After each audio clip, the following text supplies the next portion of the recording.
What's up, Darktable Mafia? In this video tutorial, we're going to take a look at the Tone Equalizer. The Tone Equalizer, it replaced the previous zone system, which is deprecated from Darktable. I think it was deprecated back in version 3 point something. And if you're not familiar with the zone system, it was created by Fred Archer and Ansel to help render exposure while taking a photo with a film camera and then processing the film into an actual photo.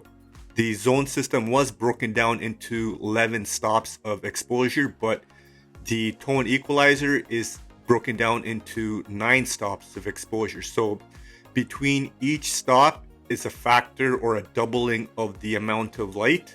So it decreases by 2 or increases by 2 between each stop. Now, the top part is the darkest parts of the exposure, and the bottom part is the brightest parts of the exposure or the brightest parts of the image. We can see a visualization of the exposure or the luminosity of this image by clicking on this exposure map right here. I'll just deactivate the exposure map. Now, if I move the cursor, the -8 EV or exposure value to the left, you don't see much changes in the photo, almost negligible. That's because there's not that many dark pixels. Same thing with the 0 EV, the brightest part, the changes will be negligible. And that's actually proven by this histogram. Actually, you don't see too many bright points or highlights right here at the whitest or the brightest points. But if we start changing or moving around the middle parts of the exposure, like around here, we can see bigger changes in the image or in the luminosity. The other thing is I can move my mouse over the image and then you can see the different EV value on the cursor or beside the cursor. And if I go to these dark areas, you can see right here it shows -5.5, and it's pretty hard to get something near -8. As you can see, we have -7, but nothing near -8. And now the other thing I can do is while I'm moving my mouse over areas of this image, I can use the scroll wheel on my mouse to go up or down and then change the exposure value or assign it a new exposure value. So you can see this is getting brighter now. And what Darktable does, it also changes the adjacent exposure values to give it a smoother transition. So you can see just by scrolling or increasing the highlights here, it changed the 0 EV, -1, -2, and so forth. And I can do the same thing here to the shadows. I can brighten it up and then you can see the middle part here getting increased. So I'm just going to reset that here. And just looking at the cursor, I'm going to do it again.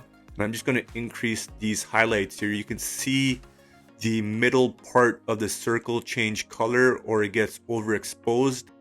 And then there's also like on the top left quadrant, there's also like a progress bar. So you can see that. And then I can go down and so forth. So I'm just going to reset that. So I gave you guys the easy way of using this tone equalizer, but the real value or the real way to use it is first creating this mask here. So I'm going to go to the masking section here. I'm going to turn on the display exposure map or display exposure mask. And the way, from my understanding and reading about Ansel Adams, is when he exposed a photo or a camera to get the correct exposure, he usually exposed for shadows. And then when he post-processed the film to make an image, he processed it for the highlights. That's the like dumbed down version of what I understand. But anyways, just going to this, these are the main masking tools right here, the mask exposure compensation and the mask contrast compensation. I usually don't remember what these ones do exactly. These are like the feathering ones, like diffusion, smoothing diameter. If you move your mouse over it, you can see what it does, but pretty much these are all the feathering or transition ones to help blur out or make the transition smoother in the mask. So for example, I can change this mask exposure compensation, and then you can see this bar going to the right. and I'm making the image or the mask a little bit more brighter. And then I can change the contrast as well of the mask and so forth. And once you go over a certain threshold, you can see this like orange bar right here. And then I can start using these sliders to change the transition or the smoothness of this mask if I want. So what I'm going to do is I'm going to reset this mask, and I want to make this area a little bit more brighter. So I'm just going to click here and go and move this mask exposure compensation. And also this is the mask quantization, which pixelates or posterizes the mask. And I'll show you an example of that. It just makes abrupt changes. You can see right here how it goes from black to gray right here and right here. So I'm not too sure when you would want to use this unless you're doing some type of like film-like look to your image. But anyways, I'm going to change this mask exposure compensation, move it to the right. And let me see if I can brighten up this area here a little bit more. And I think I'm just going to keep it like that. And then I'm going to go to the simple section here, and then you can see these sliders right here. So I'm just going to move my mouse over here and then just start increasing this. And actually I should hide the mask now. So let me put it back to what it was, darken this area, and now I can brighten this area here just like that. And if I want, I can darken this area so I can put more focus on this part of the image. Now keep in mind that with this exposure correction I did, it may not be considered a correction because I made the darks too dark here, but it depends on the artistic touch you're going for.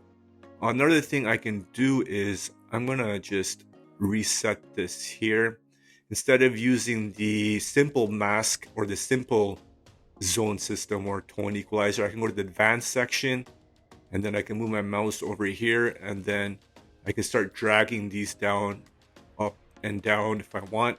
So these go from -8 to 0 and so forth, and then I can change the exposure value just like that.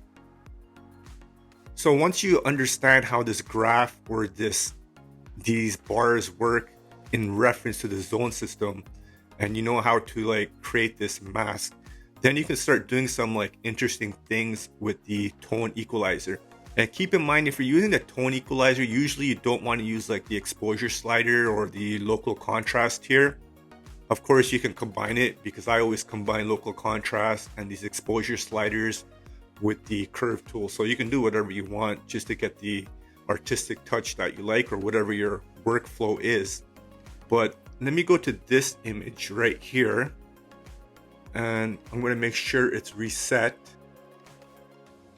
So this image is from the Shire, from Lord of the Rings or The Hobbit. This is the bar. It's called the Green Dragon. So this is inside the Green Dragon. Disregard how bad the image looks in terms of the sharpness. It is a little bit blurred out, but it's a good photo to demonstrate this tone equalizer, because there's highlights here and there's a lot of different variations in the shadow. So what I'm going to do is I'm going to stick with this masking section. I'll turn on the display exposure mask, and I'm going to give it a high contrast. And actually I'm going to move it to the shadows. Actually, I'm going to move it to the left a little bit, and I'm going to decrease the contrast compensation, and I'm going to move it to the left. Just like that, just a little. Actually, I'm going to move it to the left a little bit more. I want to get more of this image dark, just like that. And now I'm going to go to the advanced section. I'll hide the mask. You can see this warning here, but that's fine. So the dark areas, I'm going to make it darker here. And by doing that, it's going to put more emphasis on the highlights here, like these highlights right here and this light source right here, or the lamps. And then I'm going to brighten up the light source. So now this image is starting to look a little bit more interesting. And keep in mind, I am causing some clipping, so it's a little bit too black here, maybe a little bit too bright or white here, but that's fine. I'm just going for an artistic touch. and then I'm going to click on this here. Let's see the before and after. Before and after. So this photo looks pretty interesting. The one thing I noticed is you can see it's a little bit pixelated or posterized right here with these shadows. So you do need to be careful when you're adjusting these to not introduce too much of this pixelation. But this pixelation, if you didn't notice or if you didn't watch his post-processing tutorial, then you wouldn't even realize there's a little bit of like pixelization or posterization here. So then I can go to these tools here to try and refine the edges. Just try to remove some of the pixelation that's caused by darkening the shadows.